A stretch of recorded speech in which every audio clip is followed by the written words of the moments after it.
konnichiwa, and welcome back to Tokyo. The surprises continue to come out during this pre-season week. The Adidas kit launch was here in Tokyo, where fans could actually buy the new away kit. Even yesterday, Newcastle United first team players turning up to the karaoke session. So if you guys haven't already seen those videos, make sure you go back and watch them, because we've still got plenty of content to come out during our stay here. Newcastle United play their second and final game tomorrow, and I'm looking forward to it. The Japanese fans were brilliant, and I'm sure they're going to bring it all for the game. But I wasn't quite expecting towards the back end of this week for Newcastle United to actually complete a brand new signing. William Osula, 20 years old, from Sheffield United. This is a striker who could also play on the wing. Of course, as I just mentioned before, due to the fact Newcastle are playing their second and final match tomorrow, he won't be travelling across to Japan, but he will be heading to Newcastle United's training ground for a medical. £10 million plus 5 on add-ons.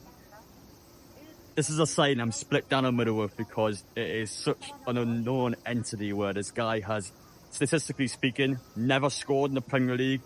But in his defence, it's Sheffield United, and it has to be one of the worst teams in Premier League history. They were shocking last season. So I can't blame the kid for not scoring for them, because they were rubbish. So that's the obvious point to make, that at Newcastle you will have a much higher chance of succeeding due to the fact that we have a better squad on paper. The Championship level he's never scored at either. The highest level he's actually scored at is 216 for Derby County in the third tier of English football. So we are essentially bringing in a player that has very little experience in the Premier League, and it's a gamble.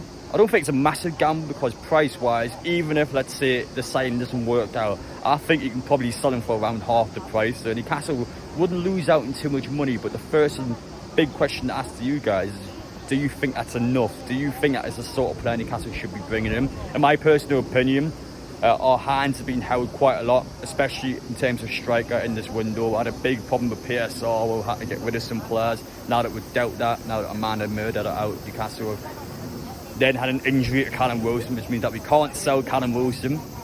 And that also means that you can't basically buy a striker that's better than Callum Wilson, because he's going to be unhappy with Newcastle. Then they have a bit of a problem where they've got these two strikers that are going to be butting heads with each other. And Newcastle's mindset, which I've had a couple of years ago, was always to bring in a younger striker. We've seen it with Hugo Ekitike. That was the sort of player we wanted to bring in. And now, that mould that we had in that attack has now came to fruition. William Osula is coming in, and I'm looking forward to see what he can do. He looks like he has potential from what I've seen of him. Of course, Newcastle are going to know far more than me, but what I've seen from highlight videos, you can definitely see why Newcastle want him. He's a bit of a raw player, but I think he's a raw player that can definitely bring something to the table. So it just depends on how Newcastle are going to go about this one. I do actually think this is a bad sign if Newcastle does not sign a right winger now. This player is versatile. He can also play on the wing as well as being a striker. So I think Newcastle face a massive problem if they don't sign a winger now because of the signing. I think an example being that Jacob Murphy's done quite well in pre-season. I hope it doesn't give us that blind faith where we might look and go, actually, we don't need a right wing anymore. Jacob's doing well. We're just bringing in our winger. I don't think that's the answer. I think Newcastle does need to bring in a top-level sign in terms of a winger. If you look at our signs in this window, none of them are expected to start for us, really. Lewis Hall's the only one, which is not even a sign from this season. It's because of an obligation which we had to do from last year, because we finished above 14th in the Premier League table. So in terms of actual player signings that we had the choice to make, 2 goalkeepers, Lloyd Kelly and William. These are 4 players that aren't expected to start for Newcastle. So our signings haven't quite been able to improve our current start 11. I think we need 1 or 2 players that are actually going to do that. And that right wing is the one that I've been screaming out all window long. Centre half, it continues to be links there, and I feel like Newcastle will sign a centre half, but it's still a big question mark surrounding whether Newcastle will actually sign a winger. I still believe that Almiron will leave. There's been a lot of talk surrounding him, but if he stays, of course Murphy's going to stay, then Newcastle are going to do it, and I feel like we should do it. So that's probably my problem with this sign, is if Newcastle now, because of this sign, actually goes, well, you know what, he's a striker and a winger, we're not going to sign anyone else in the attack, and that's my concern. I'm hoping that Newcastle does just go out there anyway and sign a winger, and that's going to be the most important part for us. And just while I show you some videos of Tokyo Zoo in the background, I was wanting to talk about the leaked Adidas retro Newcastle United kit that has been put out on social media by a Newcastle fan. I mean, where do we begin with this masterpiece? Let's start from the top. I feel like is best. Colours. Colours are back on our shirts, and it gives you quite a nice 90s feeling to it, the way that the colours used to be. I always personally think they're smart, professional, and I'm going to be maybe a bit controversial, but I actually think that kit is better than the home one. I think that probably should have been a home kit. I actually believe it's a better kit than our home shirt. Not that I dislike this one. I think it's nice, especially the pro shirt I'm wearing now. I think it looks superb, but that one just has more to it.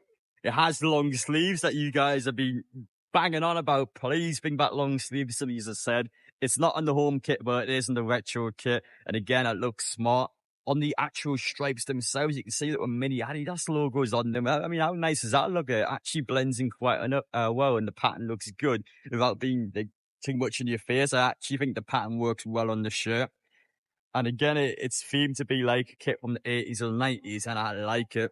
I dig it. I think it's a fantastic kit. And if it is true, which I believe it probably is, it's going to look great. And we've got a potential possibility now that the PAF is looking to bring in new teams across Europe to form a bit of a super league for a 777. It's going to buy a team from each of the 5 major leagues and they're going to pump loads of money into them. Of course, Newcastle United being an English club, so they're currently looking into a French team and also a team in the Belgian league. So we'll see again whether that affects Newcastle in any way, whether that potentially takes the attention away from Newcastle and put it in a different club. So I hope it doesn't.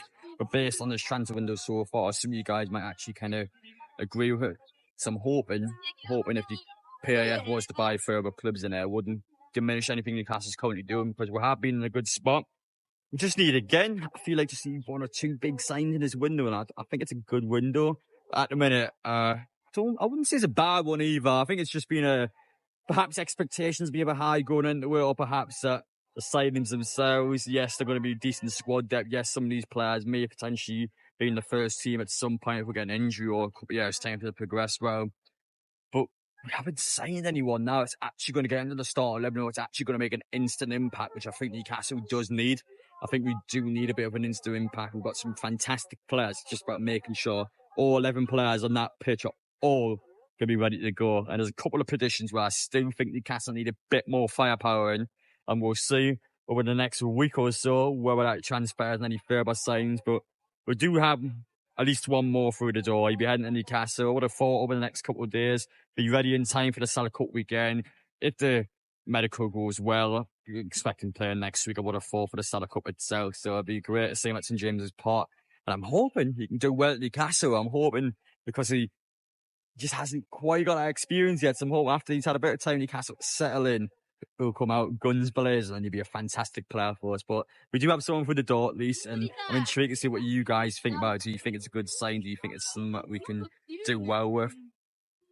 But that's it from me in Tokyo as we head further down the zoo. I'm going to have a look around now. I hope you guys have enjoyed it. Match day tomorrow as we take in Yokohama FM. Japanese fans were fantastic at the last game, so I'm sure they're going to be ready for it again tomorrow. They'll treat it like a proper away game, and I'm expecting the same. Great energy, great atmosphere, and tonight I'll actually be going to a Japanese fan group event and also going to the Newcastle under 15s match because they're here in Tokyo as well. So I want to make sure some Newcastle fans go and watch them just to ensure that the lads are going to have some support by them, because it's a long way to make, especially for being that age. So we'll make sure they're well supported tonight. Be a video later on the channel, and then tomorrow, match day, we've got a club event with Shot and Yobi in terms of a Q&A. So probably put those two into one video, I would have thought, and nearly back home in a couple of days. So I'm looking forward to coming back. It's been a fantastic week out here. Hope you guys have enjoyed the Japan week so far. Still got a bit more to go, but hopefully you've enjoyed it. Take care though. We'll see you in the next one.